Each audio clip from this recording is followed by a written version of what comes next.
शङ्करं शङ्कराचार्यं केशवं बादरायणं सूत्रभाष्यकृतौ वन्दे भगवन्तौ पुनः पुनः। ईश्वरो गुरुरात्मेति मूर्तिभेदविभागिने व्योमवद्व्याप्तदेहाय दक्षिणामूर्तये नमः। सच्चिदानन्दरूपाय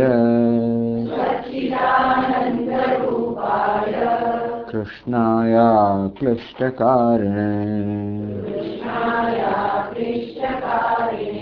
नमो वेदान्तवेद्याय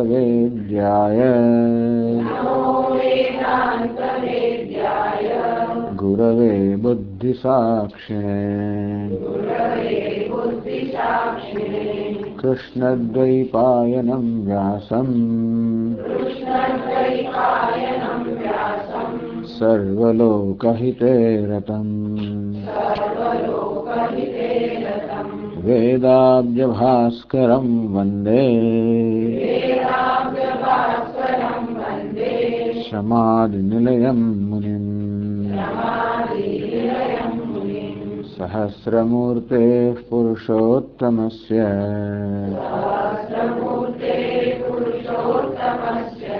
सहस्रनेत्राननपादबाहोः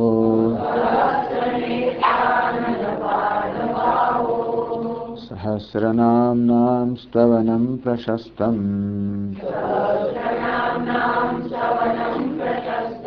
निरुच्यते जन्मजरादिशान्त्ये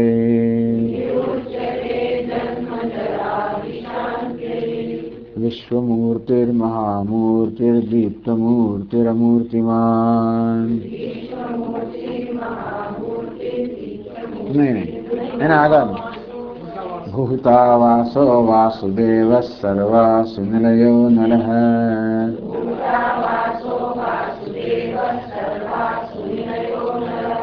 दर्पः दर्पदो दृप्तो दुर्धरोऽथा पराजितः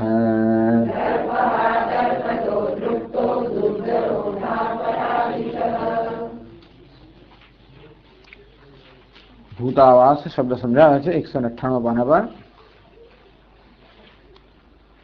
भूतानि अत्र आभिमुख्येन वसन्ति इति भूतावासः वसन्ति त्वयि भूतानि भूतावासस्ततो भवान् इति हरिवंशे। भूत आवासः એટલે ભૂતાવાસः આ અર્થ કર્યો આભિમુખ્યે ભૂતાની આભિમુખ્યેન એટલે મુખ્ય રૂપમાં નિવસંતિ અત્ર જે ભગવાનના બધા જ ભૂત અર્થાત બધા જ પ્રાણીઓ મુખ્ય રૂપે નિવાસ કરે છે। ટૂંકમાં આપણે એમ માનતા હોય કે આપણે ઘરમાં નિવાસ કરીએ છીએ કે આ સ્થળમાં નિવાસ કરીએ છીએ દેશમાં નિવાસ કરીએ છીએ મુખ્ય રીતે બધા ક્યાં નિવાસ કરે છે બધાનું ખરું નિવાસ સ્થાન કરો આપણું સ્થાન કરો। ક્યાં બેઠા તો ખુરશીઓ બેઠા નીચે બેઠા આસન પર બેઠા બરાબર। આસન ક્યાં બેઠેલું છે તો કે આપણે જમીન પર જમીન ક્યાં છે પૃથ્વી પૃથ્વી ક્યાં છે આકાશમાં આકાશ ક્યાં છે તો કે માયામાં માયા ક્યાં છે પરમાત્મામાં। આમ છેવટે બધા લોકો ક્યાં નિવાસ કરે છે પરમાત્મામાં। તો એટલા માટે કહ્યું આભિમુખ્યેન ભૂતાની અત્ર વસંતિ મુખ્ય અર્થમાં ભલે ગૌણ અર્થમાં આપણે કોઈ દેશમાં કાળમાં નિવાસ કરતા હોઈએ સ્થળમાં પરંતુ મુખ્ય અર્થમાં બધા ક્યાં નિવાસ કરે છે તો કે ઈશ્વરમાં ચૈતન્યમાં। મત્સ્થાની સર્વભૂતાની આ બધા જ ભૂત અર્થાત આ જગતના બધા જ પદાર્થો મારા પર અધ્યારોપિત છે।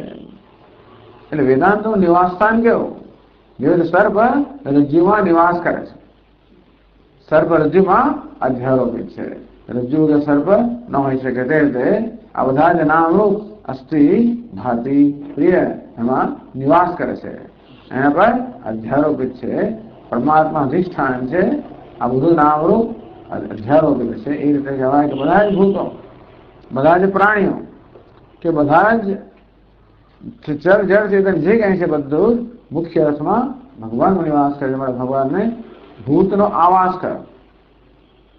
ભૂત એટલે પેલું ભૂત નહીં, પણ ભૂત એટલે ભવંતી ભૂતા નહીં. જે અસ્તિત્વમાં આવે છે એને ભૂત કહેવાય. જે કે વસ્તુ તો જગતના જળ ચેતન સર્વ પદાર્થ બધા જન્મેલા છે, પ્રલયમાં હતા નહીં, અત્યારે હવે છે, એ દ્રષ્ટિએ બધાને ભૂત કહેવાય. આમ તો ભૂતનો તો પ્રાણીઓમાં કરી શકાય, પણ ભૂતનો અર્થ જે કંઈ અસ્તિત્વમાં આવે છે એના સમગ્ર જગત નામ રૂપાત્મક જગત જળ ચેતન જે કંઈ છે બધા કોણ નિવાસ કરે છે? ભગવાનમાં ચૈતન્યમાં નિવાસ કરે છે. માટે ભગવાનને ભૂતાવાસ કહેવાય. વસંતિ ત્વયી ભૂતાની ભૂતાવાસસ્તતો ભગવાન એ હરિવંશ છે. આ હરિવંશમાં કહેવામાં આવ્યું કે કારણ કે બધા જ ભૂત અથવા બધા જ પદાર્થો ભગવાન આપનો નિવાસ કરે માટે આપ ભૂતાવાસ છો, ભૂતોનો આવાસ છો. આમ તો વાસ કહેતો પણ ચાલે, પણ આવાસ એક આ ઉપસર્ગ વડે લગાવવામાં આવ્યો મુખ્યના અર્થ. આકાર અભિમુખ્ય અર્થ છે. મુખ્ય અર્થમાં ભગવાન બધા આપનામાં નિવાસ કરે છે.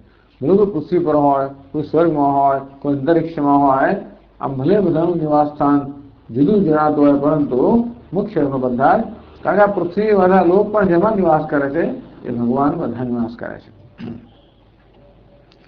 પછી વાસુદેવ નામ સમજાવે છે. આ નામ ત્રીજી વાર આવ્યું વાસુદેવ. જગત આચ્છાદયતિ માયયા ઇતિ વાસુઃ સૈવ દેવઃ ઇતિ વાસુદેવઃ છાદયામિ જગદ્વિશ્વં ભૂત્યા સૂર્ય ઇવાંશુભિઃ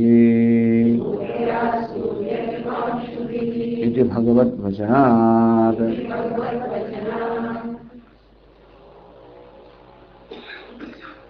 તો વાસુદેવ શબ્દ છે એ વાસુ અને દેવ બેનો બનેલો છે. વળી વાસુ શબ્દ છે એ વસ ધાતુમાંથી બન્યો. આ વસ ધાતુના બે અર્થ આગળ ગયા. વસ આચ્છાદને આચ્છાદિત કરવું, ઢાંકવું, જેમાંથી વસ્ત્ર શબ્દ બન્યો. વસ નિવાસે નિવાસ કરો, જેમાંથી નિવાસ શબ્દ બન્યો. તો અહીંયા આ વસ ધાતુનો આચ્છાદન અર્થ લીધો, ઢાંકી દેવો અર્થ લીધો. ઈશાવાસ્યમ ઇદમ સર્વમ, આ સમગ્ર જગત ઈશ્વર વડે ઢાંકવું જોઈએ, આચ્છાદિત કરવું જોઈએ, વ્યાપ્ત કરવું જોઈએ, એ અર્થમાં ત્યાં વપરાયો. તો એટલે આવી રીતે વસ આચ્છાદને અંતેથી વસ્તે આચ્છાદયતી વસુ. વસુ એ વાસુ, તો કે જે બધાને વસ્તે બધાને આચ્છાદિત કરે છે એનું નામ વાસુ. દિવ્યથી પ્રકાશથી દેવ, જે સ્વયં પ્રકાશ છે એ દેવ છે. આ બધાને આચ્છાદિત પકડી નાખે છે અને વહી પાછો સ્વયં પ્રકાશ છે દેવને વાસુદેવ કહેવાય. તો ભગવાન બધાને આચ્છાદિત કેવી કરે છે સમજાવ્યું. માયા આચ્છાદયતી, પોતાની માયા વડે આ સમગ્ર જગતને આચ્છાદિત કરે છે. તો એ સમજાવવા માટે મહાભારતમાં વાક્ય કહ્યું, છાદયામિ જગત વિશ્વમ ભૂત્યા સૂર્ય અંશુભિઃ. છાદયામિ જગત વિશ્વમ ભૂત્યા વિભૂત્યા. ભગવાન મહાભારતમાં કહે છે કે મારી વિભૂતિ વડે આ સમગ્ર જગતને આચ્છાદિત કરું છું. તો અહીંયા માયા કહ્યું એટલે માયા એમ કહો છો પોતાની શક્તિથી માયાથી વિભૂતિથી આ સમગ્ર જગતને આચ્છાદિત કરે છે. એટલે વ્યાખ્યા શું કરી? પોતાની માયાથી સમગ્ર જગતને આચ્છાદિત કરે છે. મહાભારતનું વાક્ય કહ્યું હતું પોતાની વિભૂતિથી, એટલે વિભૂતિ એટલે માયા. તો આચ્છાદયામિ આવરણોમિ, ભગવાન કે સમગ્ર જગતને હું મારી માયાથી ઢાંકી દઉં છું, માયાથી આચ્છાદિત કરું છું. ટૂંકમાં સમગ્ર જગત મારી માયાના પ્રભાવમાં છે. હું સ્વયં માયાના પ્રભાવમાં નથી, સમગ્ર જગત મારી માયાના પ્રભાવમાં છે. વેદાહમ સમતીતાની વર્તમાનાની ચ અર્જુન ભવિષ્યાની ભૂતાની माम तो वेद न कश्चन भगवान के भूत वर्तमान भविष्य जे હતું છે ને છે એ બધાને જાણું છું. મામ તો વેદ ન કશ્ચન પણ મને કોઈ જાણતું નથી. નાહમ પ્રકાશ સર્વસ્ય યોગ માયા સમાવૃત मैं योग माया થી આચ્છાદિત થવાને કારણે હું કોઈ રીતે ભાસતો નથી.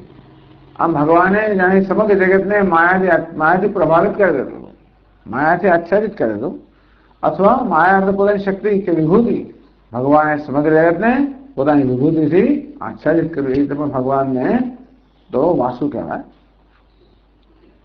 અને પછી દેવ છે, સ્વપ્રકાશ છે. એટલે કહ્યું સૂર્ય અંશુમેહી, સૂર્ય જેવી રીતે પોતાના કિરણને સ્વયં પ્રકાશમાં જેવી રીતે ભગવાન પણ સ્વપ્રકાશ છે. જે વાસુ પણ છે અને દેવ પણ છે. અને વાસુદેવતામાં આવ્યો પોતાની માયાથી સમગ્ર જગતને આચ્છાદિત કરનાર સ્વયં પ્રકાશ દેવ એટલે વાસુદેવ.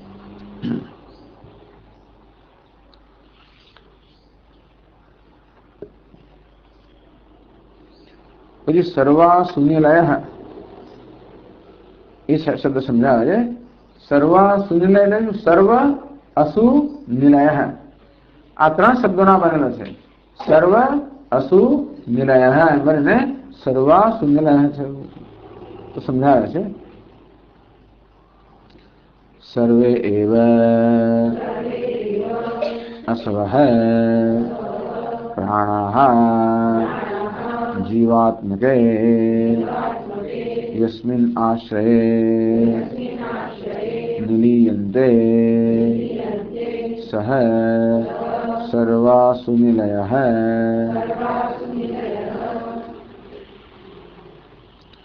असु એટલે પ્રાણ. असुषु रमन्ते असुराः. જે લોકો પ્રાણમાં ઇન્દ્રિયોમાં ઇન્દ્રિયના ભોગમાં રમણ કરે છે એમને અસુર કહેવામાં આવે. તો ખાલી તો અસુ એટલે પ્રાણ. પ્રાણ અર્થ ઇન્દ્રિયો પણ થાય, પ્રાણ અર્થ પ્રાણ પણ થાય. સર્વે એવા સવ પ્રાણાઃ જીવાત્મકે યસ્મિન આશ્રય નિલીયંતે. બધા જ અસુનો જે નિલય છે, બધા જ પ્રાણ, બધી ઇન્દ્રિયો. પ્રાણનો અર્થ પ્રાણ પણ થાય, પ્રાણ અપાન વ્યાન વગેરે. તો ઉપરાંત જ્ઞાનેન્દ્રિયો કર્મેન્દ્રિયો બધાને પણ ગૌણ અર્થમાં પ્રાણ કહેવામાં આવે છે. આ બધા જ પ્રાણ જ્ઞાનેન્દ્ર રૂપી, કર્મેન્દ્ર રૂપી અને પ્રાણ અપાન બધા જ પ્રાણ જેમાં નિલીયંતે તો બધા જ એમાં લીન થઈ જાય છે, પોતાના આશ્રયમાં લીન થઈ જાય છે. એ આશ્રય પરમાત્મા છે. એટલે કહ્યું જીવાત્મકે આ ભગવાન વિષ્ણુ જે છે એ જ વાસ્તવમાં આ જીવની છે. અને એ બધા પ્રાણ આ જીવમાં રહેલા છે. બધા પ્રાણ નિવાસ સ્થાન કહ્યું. જીવ પ્રાણ ધારણે એને જીવ કહેવાય છે, પ્રાણને ધારણ કરતા હોય. ટૂંકમાં જ્યાં સુધી આ જીવાત્મા મોક્ષ ન થાય ત્યાં સુધી આ સ્થૂળ શરીર સૂક્ષ્મ શરીર ધારણ કર્યા જ કરવાનું. ત્યાં સુધી સ્થૂળ શરીર અને સૂક્ષ્મ શરીર નિવાસ સ્થાન છે. અને એનામાં જઈને બધા લીયંતે આશ્રિયંતે બધામાં આશ્રિત છે. મોક્ષ ન મળે ત્યાં સુધી આ સૂક્ષ્મ શરીર એટલે જ્ઞાનેન્દ્રિયો કર્મેન્દ્રિયો પ્રાણ બધા જેમાં વિલીન છે, બધા નિર્ણય છે, આશ્રિત છે. એ જીવાત્મા રૂપમાં રહેલા ભગવાન નારાયણને સર્વ શૂન્યલય કહેવામાં આવે.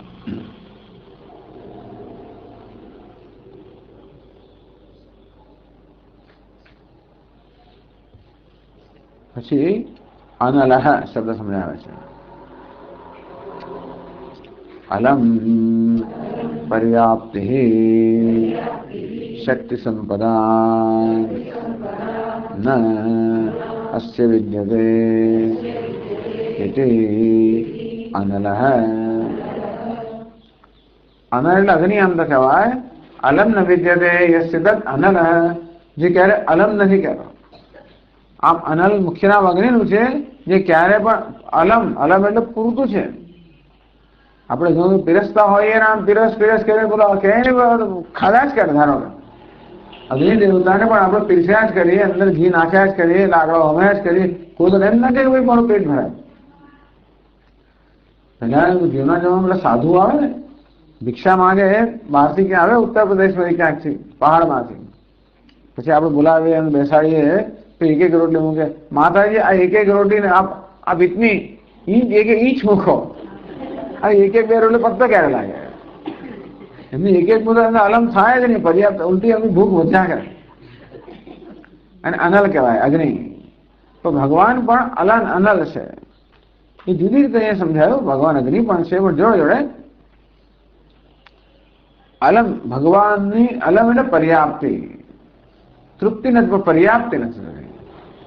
અલમ અલભૂષણ પર્યાપ્તિ શક્તિ વારણેશુ. અલમ શબ્દ ધાતુ અલંકાર શબ્દ બન્યો તો ભૂષણ અર્થ થાય, પર્યાપ્તિ અર્થ થાય, શક્તિ અર્થ થાય, વગેરે અર્થો થાય. તો અલમનો પર્યાપ્તિ અર્થ ગણીએ તો જેની પર્યાપ્તિ નથી. શક્તિ સંપદા અલમ ન વિદ્યતે. ભગવાનની શક્તિ એવી છે અને સંપત્તિ એવી છે જેની કોઈ પણ પર્યાપ્તિ નથી, અર્થાત જેની કોઈ પણ મર્યાદા નથી. ભગવાન અમર્યાદિત રીતે આ શક્તિ અને સંપત્તિ ધરાવે છે. કે શક્તિરૂપી સંપત્તિ કે શક્તિને સંપત્તિ ધરાવે વાળા ભગવાનને અનલ કહેવામાં આવે. ભગવાન સર્વશક્તિમાન છે, સર્વવ્યાપક છે, તેથી એની શક્તિની કોઈ સીમા હોય નહીં. ભગવાન લક્ષ્મીપતિ છે માટે સંપત્તિમાં સીમા ના હોય. તેથી એટલે દુર્યોધન દ્રોણાચાર્યને કહે છે અપર્યાપ્તમ તદસ્માકમ બલમ ભીષ્મા વિરક્ષિતમ પર્યાપ્તમ તુદમેતેષામ બલમ ભીમા વિરક્ષિતમ. ભીષ્મને રક્ષાનું આપવું જે આ સૈન્ય છે આ પર્યાપ્ત છે. એની કોઈ પર્યાપ્તિ નથી, એની કોઈ મર્યાદા નથી, અજય છે. એ લોકો ભીમ છે, ભીમ વડે રક્ષિત એ લોકોનું સૈન્ય છે, પર્યાપ્ત છે, મર્યાદિત છે. અર્થાત આપણે એને પર વિજય પ્રાપ્ત કરી શકીએ, અજય છે. તેમાં પર્યાપ્ત એટલે એ અર્થમાં અહીંયા અલમ શબ્દ વપરાયો કે જેની કોઈ પર્યાપ્તિ નથી ભગવાનની શક્તિ અને સંપત્તિની.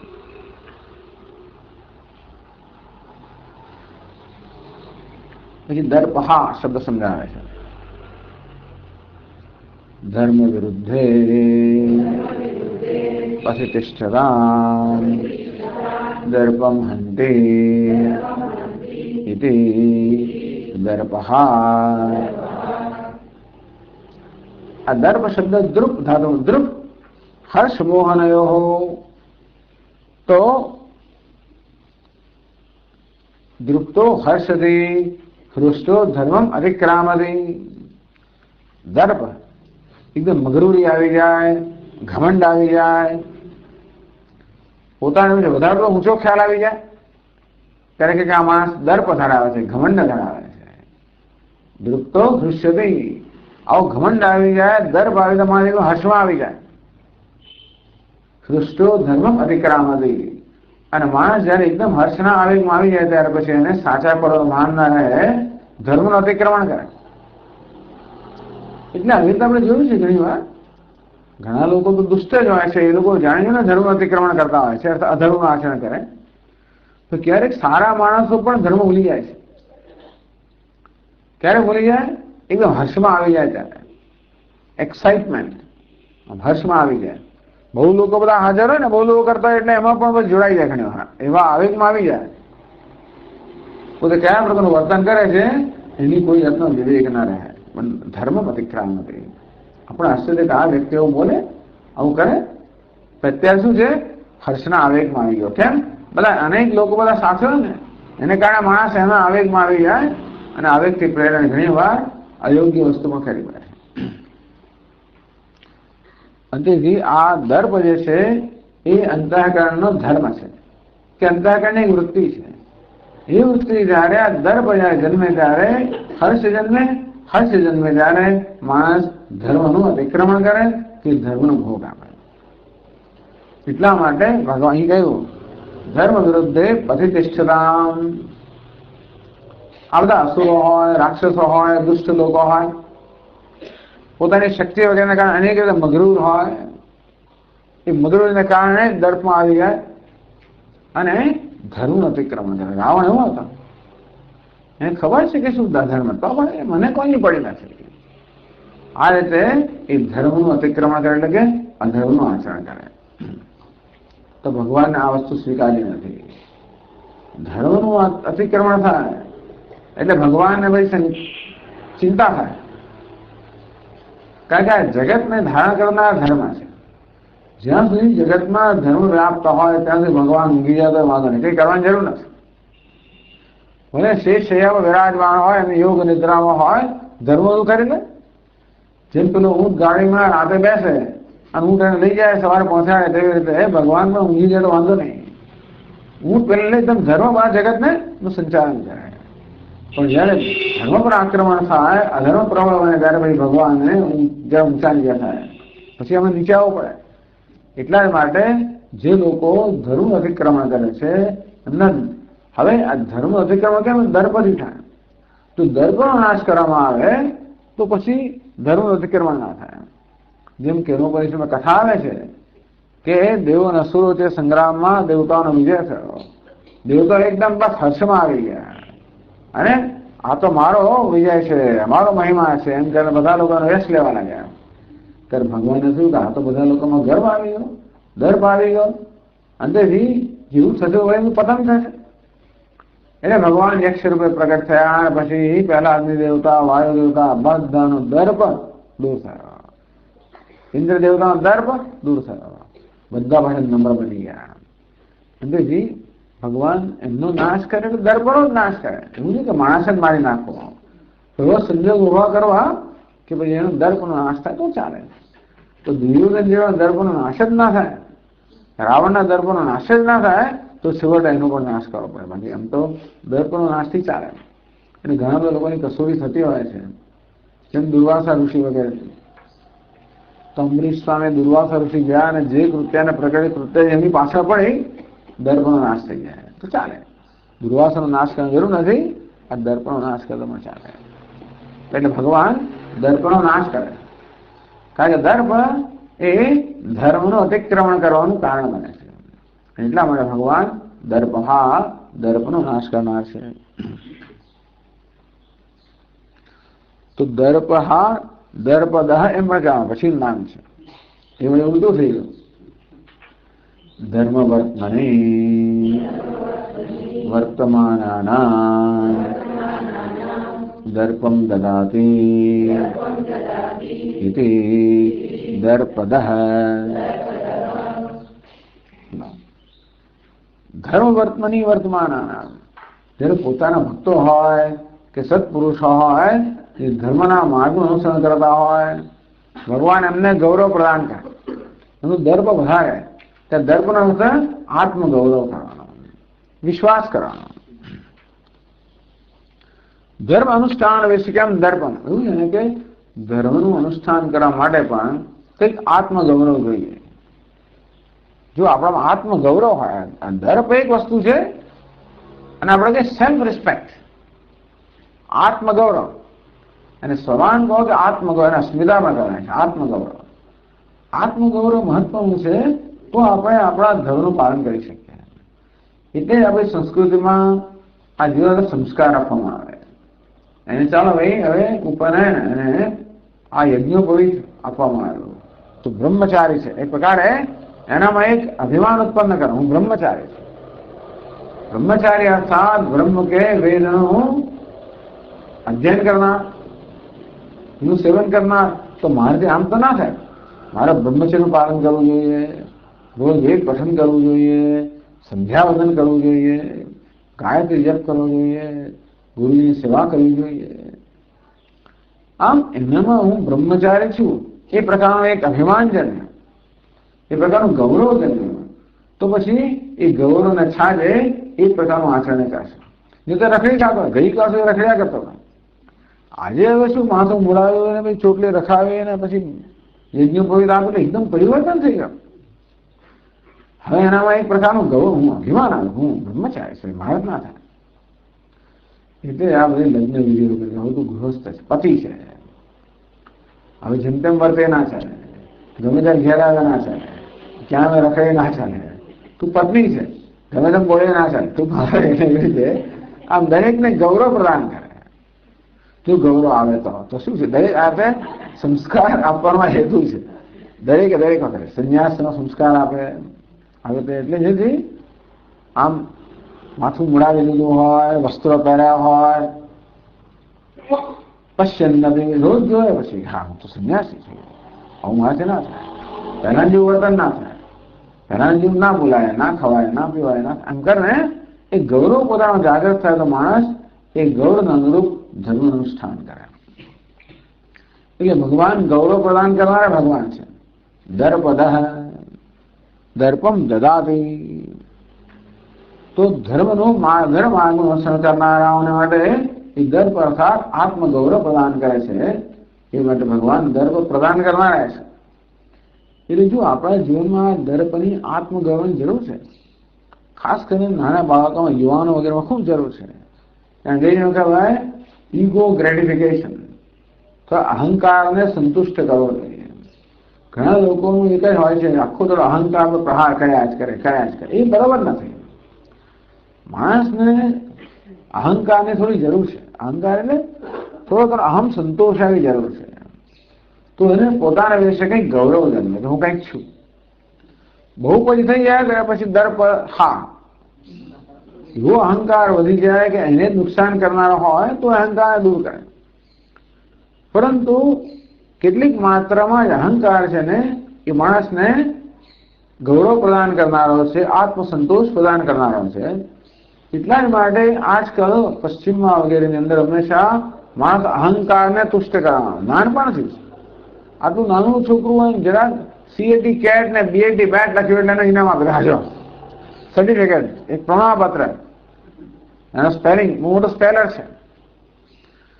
જરાક કશું કર્યું ને પ્રમાણપત્ર આપેલા, હું કંઈક છું. એમ કરતા કરતા આત્મવિશ્વાસ વધે, આત્મગૌરવ વધે, આત્મવિશ્વાસ વધે, તો વિશ્વાસપૂર્વક જીવનમાં આગળ વધી શકે. પછી વધારે પડતો વિશ્વાસ આવી જાય અને લોકો પર આક્રમણ કરતો થાય ત્યારે પછી દર્પ, હા, એ દર્પને દૂર કરવો પડે. પણ દર્પને દૂર ક્યારે કરવાનો હોય? અંદર હોય ત્યારે. નાનપણથી જ બિચારાને ઠોક હોય, એનામાં વિશ્વાસ જન્મે જ ના હોય. ઘણી વાર એવું થાય. એટલું ટોકવામાં આવે બાળને, એટલું ટોકવામાં આવે કે એનામાં આત્મગૌરવ જન્મે જ નહીં, આત્મવિશ્વાસ જન્મે જ નહીં. એવું પણ નહીં. એટલે ભગવાન આ દર્પ પ્રદાન કરનાર પણ છે, દર્પ દૂર કરનાર પણ છે. તો જ્યાં દર્પ હોય, આત્મગૌરવ હોય તો ધર્મ અનુષ્ઠાન થાય. સાથે સાથે આત્મગૌરવ એટલું વધી જાય કે ધર્મને જ હાનિ પહોંચાડતો હોય તો નાશ પણ થાય.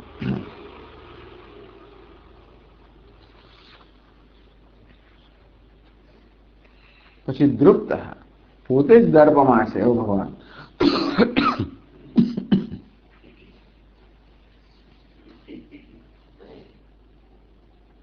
સ્વાત્મામૃત રસાસ્વાદનાદ નિત્ય પ્રમુદિત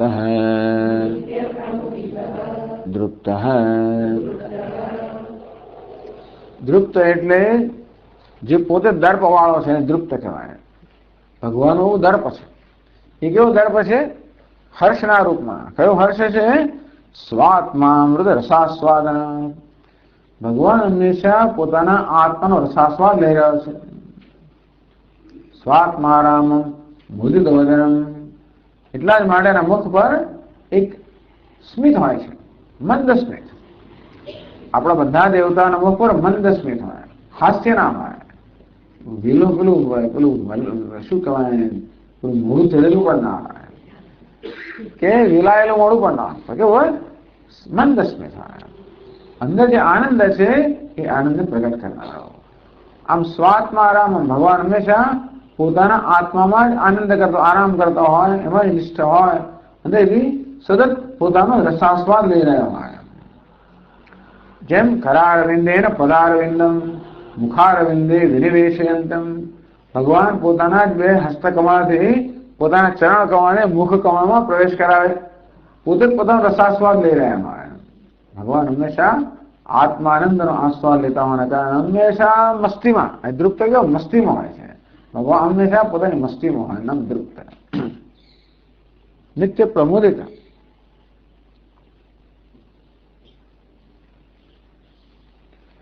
પછી આગળ જાય છે દુર્ધર. ન શક્ય ધારણા યસ્ય પ્રણિધાનાદિષુ सर्वोपाधि विनिर्मुक्तत्वात्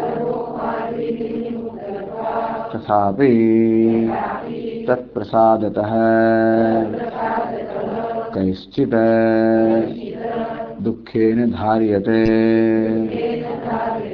हृदये जन्मान्तरसहस्रेषु भावनायोगात् तस्मात् दुर्धरः क्लेशोऽधिकतरस्तेषाम् अव्यक्तासक्तचेतसाम् अव्यक्ता हि गतिर्दुःखम् देहवद्भिरवाप्यते इति भगवद्वचनात्।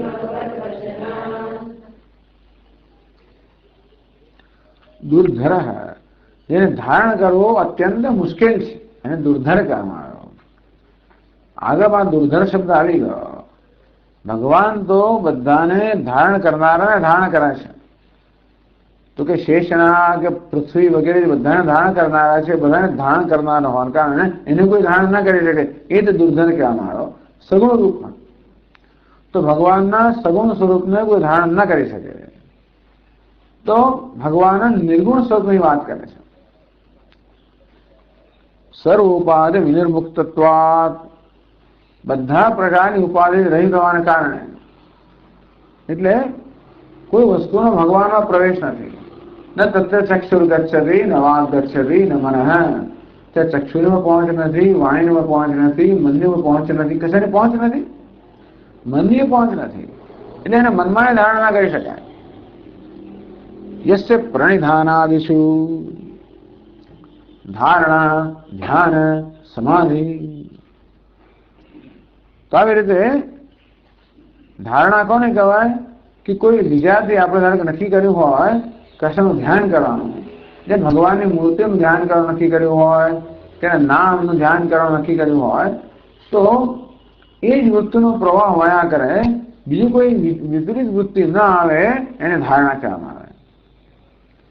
એમ કરતા કરતા પછી માત્ર ધ્યાતા ધ્યેય ધ્યાન એટલાનું સ્ફુરણ થાય, એને ધ્યાન કહેવામાં આવે। પછી ધ્યાતા અને ધ્યાન જતું અને ધ્યેય જ એને સમાધિ કહેવામાં આવે। આ પ્રકારે આ બધું કરવું નિર્ગુણ કે નિર્વિશેષ ભગવાન માટે અત્યંત કઠિન છે। ભગવાન માટે એટલે કે નિર્ગુણ નિર્વિશેષનું આપણા કરી શકવું બહુ મુશ્કેલ છે।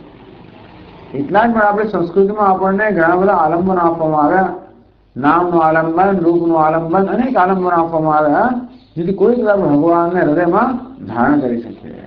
તો ભગવાન નિરુપાધિક છે, સર વિશેષતા જે રહિત છે, એનું ધારણ કરવો અશક્ય છે। છતાં કહે છે તથાપિ તત્પ્રસાદતઃ, એ ભગવાનની જ કૃપાથી।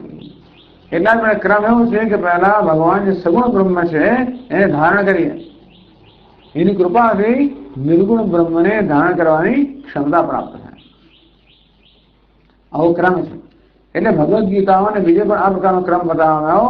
પહેલા ભગવાનનું સગુણ રૂપ છે એની આરાધના, જેને કર્મયોગ કહેવામાં આવ્યો, પછી ભગવાનનું નિર્ગુણ રૂપ છે એની આરાધના જ્ઞાન યોગ કહેવામાં આવ્યો। તો તથાપિ તત્પ્રસાદતઃ, તો પણ ભગવાનની કૃપાથી કૈશ્ચિત કેટલાક એવા દુર્લભ લોકો હોય, દુઃખેન ધાર્યતે હૃદય જન્માંતર સહસ્રેષુ ભાવના યોગાદ, સેંકડો જન્મમાં આ પ્રકારે ભગવાનની ભાવના મનમાં કરવાનો અભ્યાસ કર્યો હોય, એના પરિણામે ભગવાન અનુગ્રહથી કોઈક એવા દુર્લભ હોય જે લોકો ભગવાનના નિરુપાધિક રૂપને પણ આત્મરૂપે ધારણ કરી શકે છે। એટલે દુર્ધન એટલે દુઃખેને ધારણ યસ્ય, જેને ધારણ કરવું અત્યંત કઠિન છે, એટલે કોઈ જ નથી કરી શકતા એમ નથી, કેટલાક કરી શકે છે, મોટા ભાગના ના કરી શકે। તો એમાં ભગવદ્ ગીતાનો શ્લોક કહેવામાં આવ્યો, ક્લેશ અધિકતર તેષામ અવ્યક્તા સક્તચેતસામ, અવ્યક્તા તો અવ્યક્તે આસક્તમ ચેતયસ્યેષામ, જે લોકોનું ચિત્ત અવ્યક્તમાં કે નિર્ગુણ પરમાત્મા આસક્ત થયું છે, એ લોકોને અધિકતર ક્લેશ છે। આમ તો ભગવાનમાં પોતાના મનને જોડવામાં ક્લેશ છે જ. મન સામાન્ય સંસારના વિષયમાં જવાનું પસંદ કરે, તેથી એને સંસારમાંથી સંકેત લઈને અરે સગુણ બ્રહ્મમાં પણ સ્થાપિત કરવો બહુ મુશ્કેલ છે. એટલે ટૂંકમાં ભગવાનનું નામ લેવું, એની પૂજા કરવી, એનું ધ્યાન કરવું, એનો જપ કરવો, આ બધું કરવું કઠિન તો છે જ. ક્યારે કઠિન છે? જ્યાં સુધી મનને પેલા સંસ્કાર ન પડાયો ત્યાં સુધી. પછી નથી. એકવાર ભગવાન નામમાં રસ આવતો થઈ ગયો, સ્વામી એવી મજા આવે, ભગવાનની પૂજા કરવાની એવી આનંદ આવે છે. સ્વામી બસ પાઠ કરવાનો પાઠ કરવાનો બહુ મજા આવે, વિષ્ણુ સહસ્ત્ર એવો આનંદ આવે. એકવાર આનંદ આવતો થઈ ગયો પછી વાંધો નથી. પણ જ્યાં સુધી ભગવાનનો રસ જન્મ્યો ના હોય અને વિષયના રસનો જાણ્યો ત્યાં સુધી બહુ મુશ્કેલ છે. એટલે ભગવાને કહ્યું કે આ સગુણ બ્રહ્મની ઉપાસના કરનારાનો પણ ક્લેશ તો છે, અધિક છે. તો પછી નિર્ગુણ બ્રહ્મનો ક્લેશ તો અત્યંત અધિક છે. એટલે અધિકતર ક્લેશ અધિકતર. કારણ કે જ્યાં સુધી દેહમાં અહમ ભાવ છે ત્યાં સુધી પોતાને માણસ સવિશેષ વિશેષણ સહિત માનતો હોય ત્યાં સુધી નિર્વિશેષ પરમાત્મા આરાધના અત્યંત કઠિન છે. એટલે એને દુર્ધર કહેવામાં આવ્યો, જેને ધારણ કરવો અત્યંત કઠિન છે.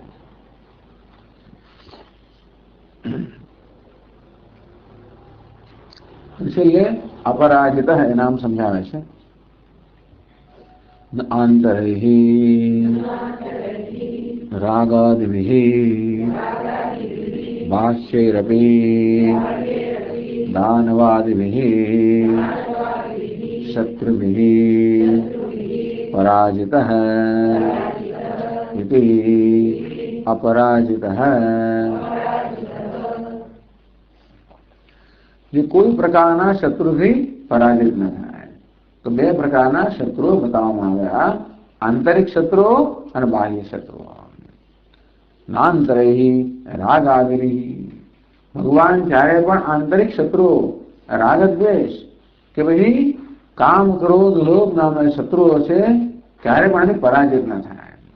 ટૂંકો ભગવાન ક્યારે પણ કામના આવેગમાં ના આવી જાય, ક્રોધના આવેગમાં ના આવી જાય, લોભના આવેગમાં ના આવે, રાગ દ્વેષથી ક્યારે પરાજિત ન થાય.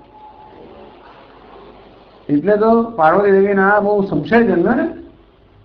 શ્રીજીને કે ભગવાન આપ સતત રામ રામ કર્યા કરો છો, જે રામ એ આપનો ઈષ્ટદેવ હતા, આ રામ દશરથના પુત્ર, એનો રાગ જ દ્વેષ છે.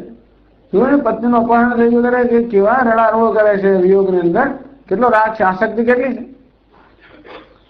રાવણ શત્રુઓ કેટલો દ્વેષ છે, કેવા ક્રોધ એનો વધ કરે છે. તો આમાં કામ ક્રોધ વાળો તો ભગવાન છે તમારા. અને આ રીતે પાર્વતીદેવીને મોહ થઈ ગયો. પણ નહીં, કે ક્યારે પણ આંતરિક શત્રુઓથી પરાજિત ન થાય, ક્યારે કામ ક્રોધ કે રાગ દ્વેષથી પરાજિત ન થાય. હા, એ પ્રકારનો દેખાવ કદાચ ધારણ કરે, એટલે લીલા કરે, જાણે કે પોતે રાગથી આસક્તિથી અભિભૂત થઈ ગયા હોય, કે જાણે પોતાને ક્રોધ જન્મ્યો હોય, એવો બધા દેખાવ કરે. પણ જેમ સમુદ્ર સામે કોપાયમાન થઈ ગયા ભગવાન, દેખાવ કરે. પેલો ફૂંફાળો મારે, સાપને કહ્યું ફૂંફાળો મારજે, તું રંખીશ નહીં. તો ક્યારેક ફૂંફાળો મારે એ જેનું હોય વ્યવહારમાં, તો પણ વાસ્તવમાં ક્યારે પણ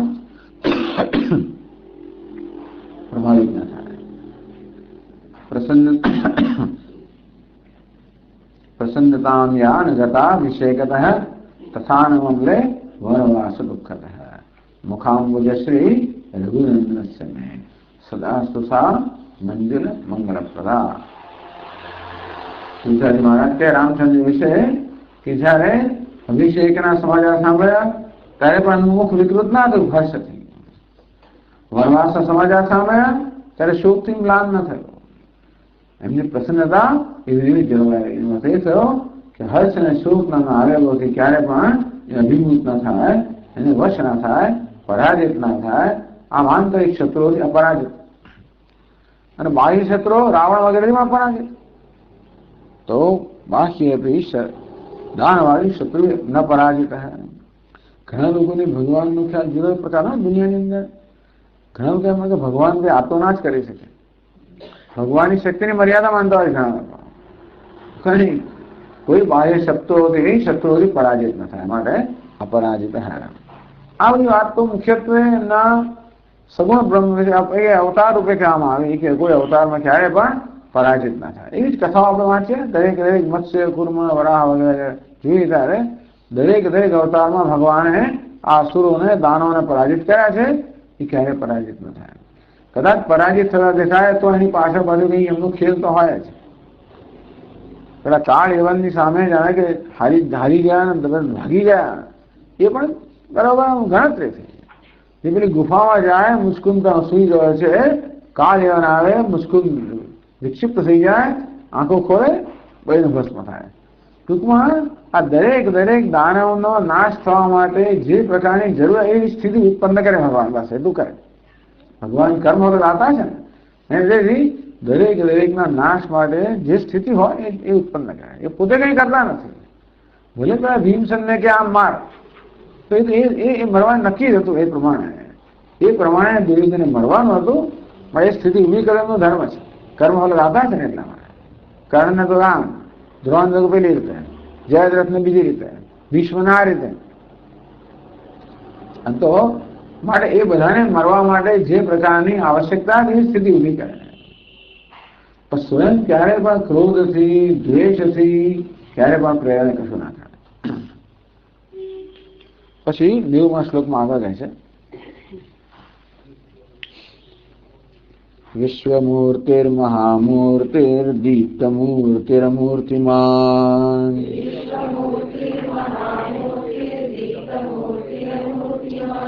અનેકમૂર્તિરવ્યક્તશતમૂર્તિશતાનનઃ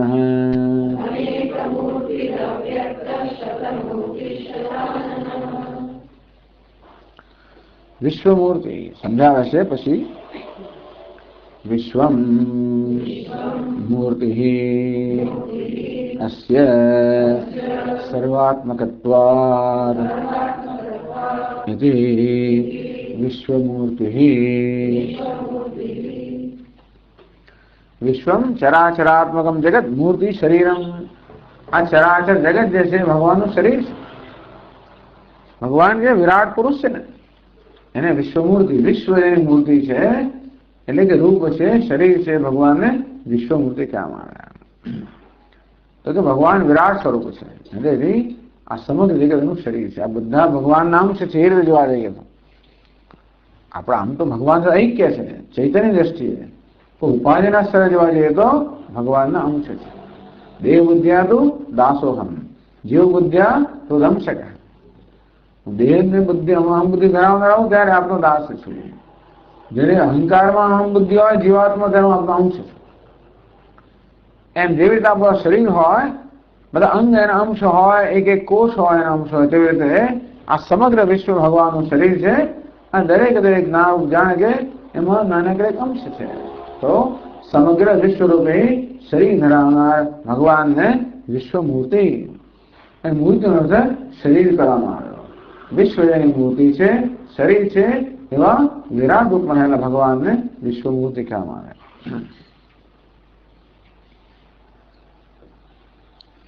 આમાં બહુ મૂર્તિઓ છે. પછી દીપ્ત મૂર્તિ ના વિશ્વ મહામૂર્તિ કહે છે આગળ.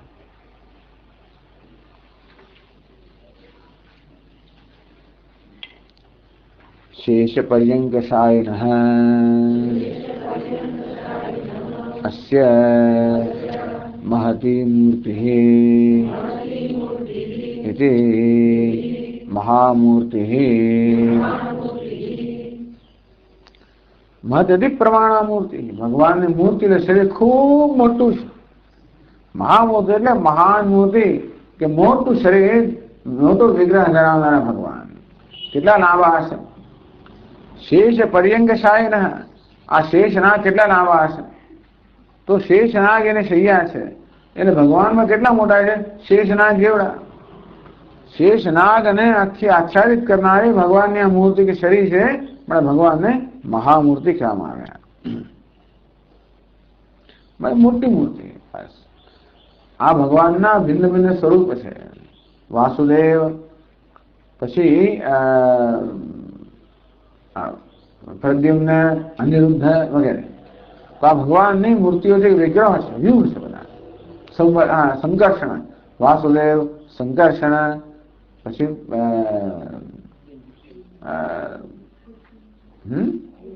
પ્રદ્યુમ્ન, અનિરુદ્ધ વગેરે. તો આ જે મૂર્તિ છે ને મહામૂર્તિ, ભગવાન જે શેષ છે એને અનિરુદ્ધ કહેવામાં આવે છે. તો અનિરુદ્ધ રૂપી ભગવાનની મૂર્તિ છે એ બહુ મોટી છે, બસ એટલે ભગવાનને મહામૂર્તિ કહેવામાં આવે. ચતુર્થી જન મધ્યસ્થા શેતે પન્નગ તલ્પગા. આ ભગવાનની ચતુર્થી મૂર્તિ અનિરુદ્ધ મૂર્તિ છે એ આ શેષ રૂપી સર્વ પર એને વિહાર કરનારી છે, મારે ભગવાનને મહામૂર્તિ કહેવામાં આવે.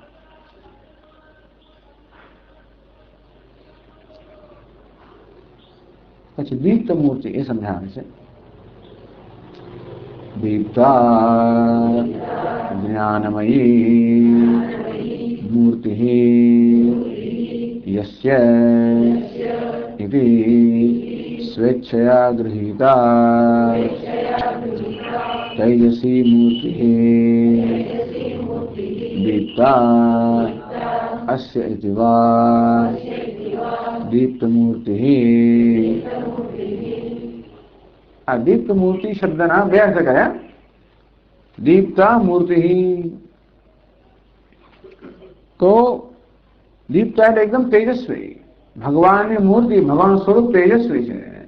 ભગવાન જ્ઞાન સ્વરૂપ છે. સત્યમ જ્ઞાનમ અનંતમ બ્રહ્મ તમેવ ભાંતમ અનુભાતિ સર્વમ તસ્ય ભાષા સર્વમિદં વિભાતિ. એ ભગવાન પ્રકાશમાન છે, એને કારણે સમગ્ર જગત પ્રકાશમાન છે.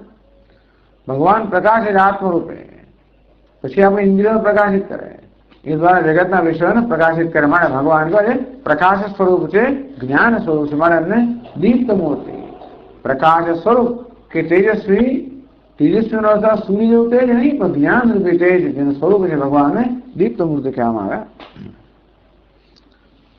અથવા આવું સ્વરૂપ આપણે આવું તેજ લઈએ તો તૈજસી મૂર્તિ દીપ્તાસ્યેતિ સ્વેચ્છયા ગૃહીતા. અથવા ભગવાન સ્વેચ્છાએ પ્રમાણે તેજસ્વી સ્વરૂપ ધારણ કરે. જેમ ભગવદ્ ગીતામાં વર્ણન આવ્યું, દિવ્ય સૂર્ય સહસ્રસ્ય ભવે યુગપદુત્થિતા યદિ ભા સદૃશીસા સ્યાત ભાસસ્તસ્ય મહાત્મનઃ. સંજય વર્ણન કરે કે અર્જુન જયારે ભગવાનના વિશ્વરૂપ દર્શન કર્યો છે ત્યારે વિશ્વરૂપ કેવું છે? આકાશમાં એક સાથે 1000 સૂર્યનો ઉદય થાય અને જો પ્રકાશ કરાય એવો પણ એ પ્રકાશમાં ભગવાનના પ્રકાશની તુલના ન કરી શકે. એ તેજસ્વી એટલે દીપ્તિમય મૂર્તિ જે છે. તો અત્યંત ત્યારે ત્યાં મૂર્તિઓ થાય ભગવાનનું શરીર કે ભગવાનનું વિગ્રહ અત્યંત તેજસ્વી છે. તો સ્વેચ્છયા ગૃહીતા એક વસ્તુ ખરી, ભગવાન સ્વેચ્છા રૂપ ધારણ કરે છે. બીજા બધા સૂર્ય ચંદ્ર રૂપમાં ભગવાન જ છે એમાં કહી શકાય. ભાસ્કર રૂપ લક્ષણ દીપ્ત વિશિષ્ટા મૂર્તિ. તો ભગવાન આવા તેજસ્વી રૂપમાં સૂર્ય ચંદ્ર અગ્નિ રૂપમાં પ્રગટ થાય એ ભગવાન દીપ્ત મૂર્તિ છે. પણ સ્વેચ્છાએ આ પ્રકારની જેને વિગ્રહ ધારણ કરે ભગવાનને દીપ્ત મૂર્તિ. સ્વેચ્છયા તૈજસી. અથવા અહીંયા તો હિરણ્યગર્ભ સૌથી વધારે તેજસ્વી મૂર્તિ છે હિરણ્યગર્ભ.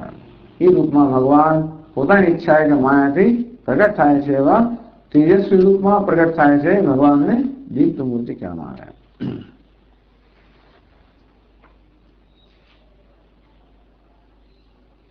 અમૂર્તિમાન એ પણ ખરા.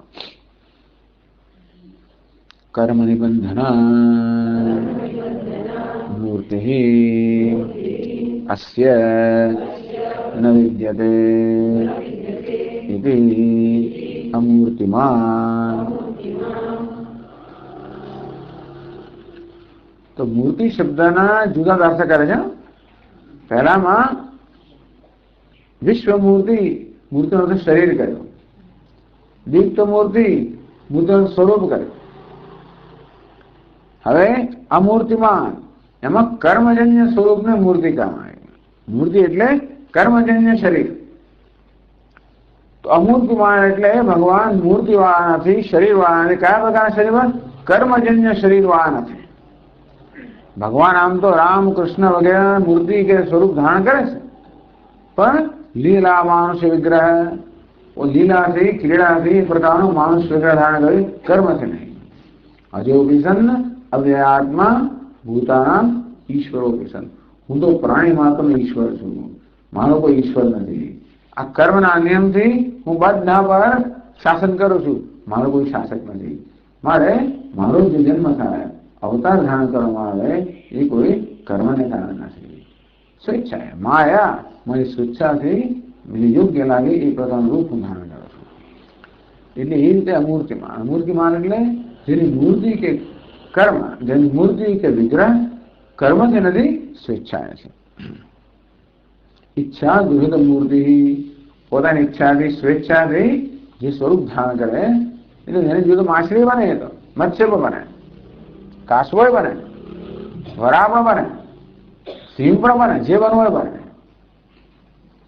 તો ભગવાનને આવું મળે, આવી યોની શું કામ લેવું પડે? આપણે આમાં યોનીમાં જઈએ તો આપણે પાપી કહેવાય. શું કરે, ખરા ઉષ્ટ વગેરે આવે યોનીઓ છે. કોઈ કૂતરું બને, ભૂંડ બને, આ તો બધા પાપ યોની છે. તો ભગવાને ભૂંડ બનવું પડે બિચારા? તો પાપી કહેવાય ને કે નહીં, સ્વેચ્છા. આ બધી આપણા ભારતમાં આ બધી યોનીને બહુ જ હલકી ગણવામાં આવે છે. દુનિયામાં એવું હોય કે ના, પણ આપણને આ બધા પ્રાણીઓ માટે જરાક થોડોક બહુ તિરસ્કાર ખરો. કૂતરા માટે આપણે અપવિત્ર ગણીએ, અપવિત્ર વસ્તુ ખાય ને એટલા આપણે ધર્મ ના રાખીએ, અડકીએ પણ નહીં. અને કોઈ પૂજામાં તો ના જવા દઈએ, અને યજ્ઞ યાગાદીમાં પણ ના જવા દઈએ. સાચે આપણે એવી માન્યતા છે. જે વિદેશમાં લોકો ખોળામાં નહીં પૂજા કરતા હશે, એમાં બની શકે. એમની એવી જાત નથી, પણ આપણને આવું ખરું. એટલે એ બધી યોનીને આપણે પાપ યોની કહીએ. તો ભગવાને બધી યોની પણ ધારણ કરી, એ શું કઈ પાપથી તો નહીં, સ્વેચ્છાએ ધારણ કરી, માટે અમૂર્તિમાન કહેવાય. અહીંયા મૂર્તિ અર્થ કર્મ નિબંધના મૂર્તિ. કર્મને કારણે જે રૂપ લેવું પડે એને એ મૂર્તિ કહેવાય. એ પ્રકારની મૂર્તિનો ભાવ જેનામાં છે ભગવાન અમૂર્તિમાન. અનેક મૂર્તિ પાછી કહે છે અવતારેષુ સ્વેચ્છયા લોકાનાં ઉપકારિણીઃ બહ્વીઃ મૂર્તિઃ ભજતે ઇતિ અનેક મૂર્તિઃ. ભગવાન અનેક બધા રૂપ ધારણ કર્યા. બહૂની મેં વ્યતીતાની જન્માની તવચાર્જુન તાન્યહમ વેદ સર્વાણી નત્વમ વેત્થ પરંતપ. અર્જુન, તેને મેં બધા બહુ જન્મો ધારણ કર્યા છે, હું બધાને જાણું છું, તું જાણતો નથી. ભગવાને ઘણા બધા અવતાર ધારણ કર્યા. આપણે કેટલાક અવતારો જાણીએ છીએ. શ્રીમદ ભાગવતમાં 22 અવતારનો ઉલ્લેખ આવે છે. 24 અવતાર કહેવાય છે, 10 મુખ્ય અવતાર કહેવાય છે. તો એ તો આ પુરાણમાં એ સિવાય તો કેટલા બધા અવતારો ભગવાન લીધા હોય. એટલે અનેક મૂર્તિ અવતારેષુ સ્વેચ્છયા. રામ, કૃષ્ણ, મત્સ્ય, વરાહ, કુર્મ વગેરે અનેક અવતારોમાં પોતાની ઈચ્છા છે. લોકાનામ ઉપકશું, તો ભગવાન એ પ્રકારનું રૂપ કેમ ધારણ કરે? લોકાનામ ઉપકારિણી, બસ માત્ર લોકો પર, ભક્તો પર કે જગત પર ઉપકાર કરવા માટે, ભક્તો પર બધા પર ઉપકાર કરવા માટે. એટલે ભગવાન કોઈ અસુરનો વધ કરે ત્યારે પણ એના પર ક્રોધ કે દ્વેષ કરે, એના ઉપકાર કરવા માટે. એને છોડવો ત્યારે છોડવો જોઈએ, પણ નહીં છૂટે ને. ભગવાન છોડાવે. ઘણી વાર છે ને જરૂર પડતી હોય તો પેલા રાવણ છૂટે જ ને કોઈ દિવસ, અને માટે એનો વધ થતા છૂટી જાય, મુક્ત થઈ જાય. ઘણી બધી કથાઓ આવે છે ને, જેમ પેલું શું છે, કુવલયા પીર વગેરે નહીં, પેલા આપણે બે યમલા અર્જુન, બસ ભગવાન એમને છોડે ને, લીધે એમના રહી ગયા હાથ. ભગવાન પછી જે પેલું ખેંચ્યું અને પછી જે પડ્યા પેલા વૃક્ષો, અને એ રીતે બે જ છૂટાયા યમલા અર્જુન ભંજના. તો આવી રીતે એ રીતે ભગવાન ઉપકાર જ કરનારા છે. ટૂંકમાં આ પ્રકારની મૂર્તિમાં રાવણ કે હિરણ્યકશિપુ વગેરેમાં બિચારા ફસાઈ ગયા હોય, તેથી એમાં છોડે. એટલે ભગવાન તો હંમેશા જગત પર ઉપકાર કરનારા છે, બધા પર ઉપકાર કરનારા હોય. લોકાનામ ઉપકારિણી, બધા લોકો પર ઉપકાર કરવા માટે અનેક પ્રકારની મૂર્તિ કે વિગ્રહો ધારણ કરે છે. સ્વેચ્છાએ એ ભગવાનને અનેક મૂર્તિ કહેવામાં આવ્યા. ટૂંકમાં એક તો બે વસ્તુમાં કહેવામાં આવે. એક તો કર્મથી એમનું આ રૂપ શરીર નથી. બીજું આ શરીર ધારણ કર્યું કે પોતાને પણ નહીં ધારણ કરતા. આપણે એમ કે કૃષ્ણ ભગવાન બનીને મજા કરે છે એવું લાગે આપણને, તો કે નહીં. આપ્ત કામત્વાદ મૂર્તિનામ સ્વભોગાર્થો તો ભાવે. ભગવાન આપ્ત કામ છે, એમને કોઈ કામની જરૂર નથી. નાનવાપ્તમ વાપ્તવ્યમ ત્રિષુ લોકેશુ, ત્રણેય લોકમાં એને કશું અપ્રાપ્ત છે જ નહીં. એના માટે એ ભલે મજા કરતા દેખાય, બાકી એમને કોઈ કાંઈ મજાની જરૂરત નથી. એ માત્ર ઉપકાર કરવા માટે. જેથી ગોપીઓને એમ થાય કે ચાલો અમને ભગવાનનો સહવાસ થયો. એટલે પેલું કયું કૃષ્ણોપનિષદ એક આવે છે, એમાં વર્ણન છે કે રામચંદ્ર રૂપમાં ભગવાન જયારે વનમાં ગયા તો ઋષિ મુનિઓએ એવા બધા મોહિત થઈ ગયા ભગવાન પર કે ઋષિ મુનિઓ પોતાનું બધું તપ ભૂલી ગયા. મોહિત થઈને ભગવાન કે ભગવાન આપની સાથે અમને સ્પર્શનો પણ સહવાસ જોઈએ. ભગવાન કે અત્યારે તો ના થાય, રામના રૂપમાં ના થાય. હું કૃષ્ણ રૂપ ધારણ કરું ત્યારે તમે બધા ગોપીનું રૂપ ધારણ કરશો ત્યારે થશે. તો એ બધા ઋષિ મુનિઓ ગોપી બની ગયા. એમ કરીને એમની જે ઈચ્છા હતી ઈચ્છા પૂરી થઈ. એટલે આપણે લાગે ભગવાન મજા આવે, પણ એ ભગવાન એ પણ પેલા પર ઉપકાર કરવા માટે શ્લોકમાં પોતે આપતા કામ હોવાને કારણે એમને કોઈ પ્રકારની અપેક્ષા કે જરૂર નથી. લોકાના ઉપકારને સ્વભાવા સત્વભાવ. એક તો એમને કર્મથી બંધન નથી અને કોઈ ભોગની અપેક્ષા નથી. માટે સ્વેચ્છાએ અને લોકો પર ઉપકાર કરવા માટે અનેક પ્રકારના વિગ્રહો ધારણ કરે છે. ભગવાનને અનેક મૂર્તિ કામ આવે.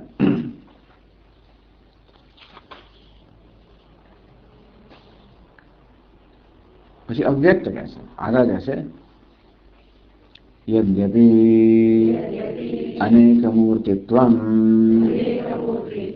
અસ્ય તથાપિ અયમ ઈદૃશ એવ ઇતિ ન વ્યજ્યતે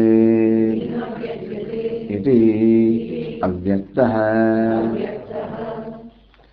એ બાજુ ભગવાન અનેક બધી મૂર્તિઓ કે સ્વરૂપ કે વિગ્રહ ધારણ કરે, બીજી બાજુ જે આવો જે છે જેના વિશે કહી ના શકાય પોતાના વાસ્તવિક સ્વરૂપમાં પારમાર્થિક સ્વરૂપ ભગવાન કયો છે બધા પ્રકારની મૂર્તિ કે બધા પ્રકારના વિશેષણ રહિત છે. માટે આવો જે છે જેને ન કહી શકાય.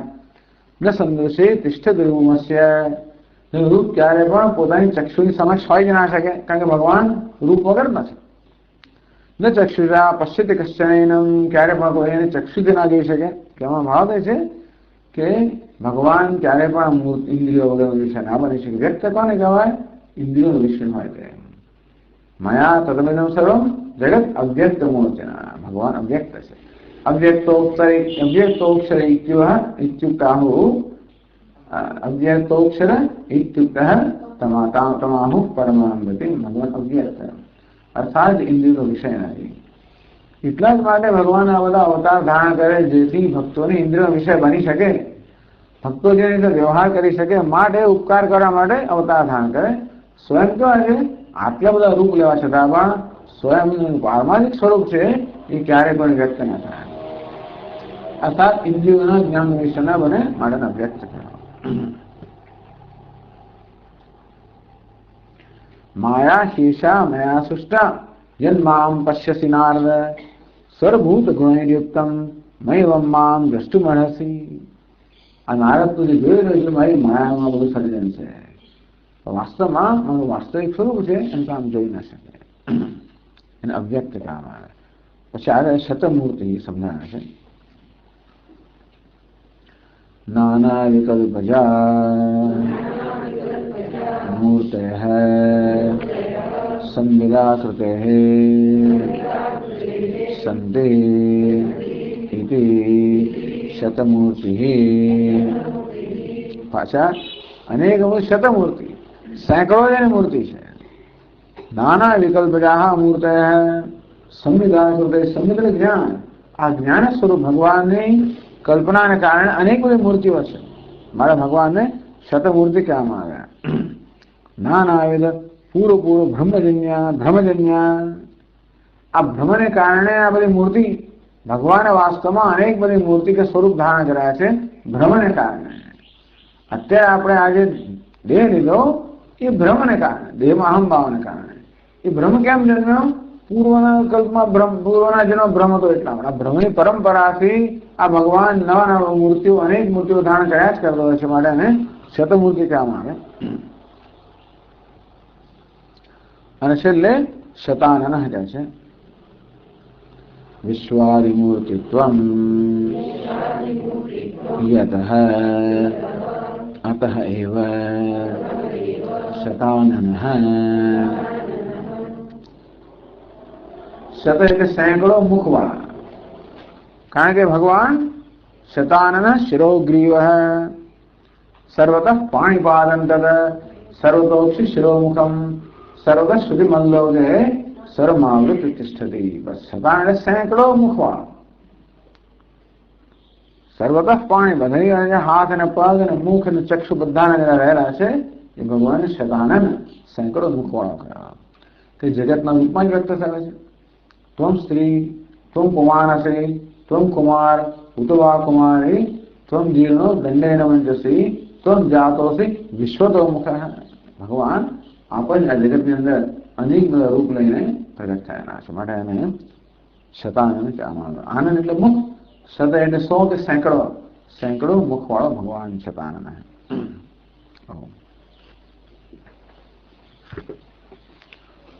ઓમ પૂર્ણમદ પૂર્ણમિદં પૂર્ણાત પૂર્ણમુદચ્યતે તસ્ય પૂર્ણમાદાય પૂર્ણમેવાવશિષ્યતે.